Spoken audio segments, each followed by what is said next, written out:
Okay, so good morning, good afternoon, good evening. This is Alan Burgos from the hashtag Walk with Lan channel. Welcome and welcome back to our channel. So if you are just new here on our channel, please do subscribe now so that you can be a part of this growing family. Officially, we are now 6,653, and all of our subscribers are located around the world. And each continent that we have a subscriber or subscribers out there. 'Di ba? Mas maganda if you are part of this community. I'm very grateful. God bless you all. Okay, so ang pag-usapan po natin today ay yung ano po, no, yung napapabalita na si Jinggoy Estrada ha. Yan, si Jinggoy Estrada ay papalit kay Mix Subiri bilang Senate President. No? Now, ano po no, ano lang natin no, tignan lang naman po natin as a backgrounder ni Senator Jinggoy Estrada. So, bakit ba siya ang napupusuan ng iba or nababanggit ang kanyang pangalan bilang papalit no? O na Senate President kay Senate President Mick Subiri. Si ano po, si Jinggoy Estrada po ay mayor po ng San Juan. Okay? Yan ha, mayor po yan ng San Juan. Dati, naging mayor po ng San Juan, no? Okay, kapatid po yan, yung kasama niya, no? Half brother niya po, si JV Ejercito Estrada. Okay? Yan. Ama niya po ang dating Pangulo ng Pilipinas, si Joseph Estrada, no? Naging aktor din po yan, no? Si Jinggoy Estrada. Okay? Tapos ayun, no? Kasi naging hindi po naging congressman yan. Tapos biglang tumakbo bilang senador, no? Ayan. Panahon po ni syempre marami na pong committees na nahawakan yan. Pero recently, no, ang committee na tumatatak sa iba ay yung Defense, no? Defense Committee, National Defense Committee ng Senado, no? Now, si Jinggoy Estrada po, Defense Committee, no? Pero papabalita, since ano po, no, parang may mga rigudon na ganyan, napapabalita po na si Jinggoy Estrada po ay aalisin bilang chairperson ng committee na yan. Okay?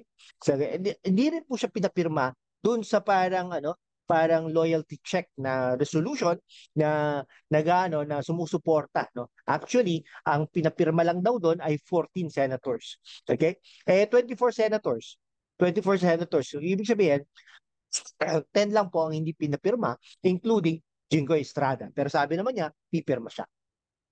Pero nung mga nakaraang panahon po, no, ay ano rin po yan, no, natalo din po yan. No? Pero banggitin po natin para for the sake of transparency, nakulong din po yan, okay?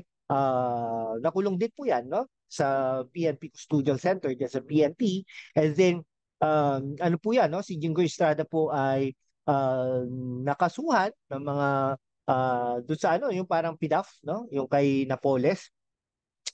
Pero napawalang sala din naman po siya, pero may mga ano, no, parang conviction, yung parang bribery, direct at indirect bribery, no.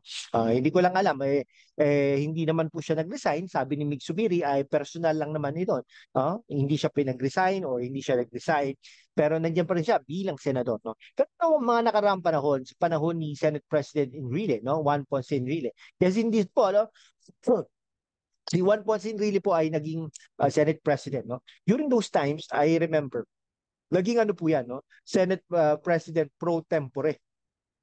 Okay? Naging Senate President pro tempore po yan ng Senado. Okay? Yun po yun. No? So, hindi ko pa lang alam kung naging majority floor leader, uh, naging majority floor leader po yan ni ano no ng panahon ni Senate President Enrile. Pero matagal-tagal din pong naging senador yan, no? Ilang beses po pabalik-balik yan sa Senado. Okay. In the past po nga ano na parang napapabalitan tatakbo yan bilang Vice President, no? Pero para susundan niya yung yapak ng kanyang ama, ngunit nangyari nga po yung ano no, yung pag-convict, no? Ay yung pagkaso sa kanya, nakulong sila, ni Bong Revilla, si ano rin po no, si SP Enrile, nakulong din po yan, pero nakalabas din po yan dahil ano nga po no, because of his age. Pero until now, di ba? Buhay ng buhay, ang lakas. Kumbaga, ayun po. No, kung kayo po ba, kabayan, no? Kung kayo ang tatanungin, payag po ba kayo na si Jinggoy Estrada ay maging Senate President ng Republika ng Pilipinas? Tandaan po natin ha, pangatlo po to, no? In succession Pangatlo po ito in succession. Una, pag nawala ang presidente, vice president, no, nawala ang vice president, senate president. Okay? Something like that. Okay? So, ano po, no? Kailangan pag-isipan, no? Kailangan pag-isipan ng mga senador kasi nasa senador po 'yan, mga senador, no? Makakuha lang po 'yan ng majority, no? 12 plus 1, no? 13. 13 nga lang, ang nakuhang pirma ni Senate President Mig Zubiri ay 14. So that is more than enough that is more than enough uh, na talaga, no? Na maging Senate President pa rin si Mig Zubiri. Pero yung 14, okay? Dalawa doon ang umatras. For example, tandaan natin nandun si JV Ejercito, no? Sa kabila.